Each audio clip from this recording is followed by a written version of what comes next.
ایک شخص امام علی علیہ السلام کی خدمت میں حاضر ہوتے ہیں اور عرض کرتے ہیں، یا علی،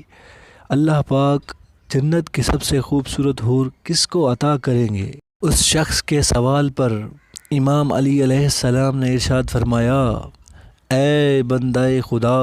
اللہ کے پیارے حبیب صلی اللہ علیہ وآلہ وسلم نے ارشاد فرمایا، جو شخص بدلہ لینے کی قدرت رکھنے کے باوجود صلح رحمی کو ترجیح دے گا، غصے پر قابو رکھا اور اللہ کے انصاف پر یقین رکھا، تو یاد رکھو اللہ پاک قیامت کے دن ایسے شخص کو مخاطب کریں گے اور جنت کی سب سے خوبصورت حور اس کو پیش کریں گے، اور یوں ہی اللہ پاک ایسے شخص کو بہت پسند کرتے ہیں جو طاقت رکھنے کے باوجود صلح رحمی کو ترجیح دے اور اپنے غصے پر قابو رکھے۔ اللہ پاک ایسے شخص کو دنیا میں کامیابیاں عطا کرتے ہیں اور آخرت میں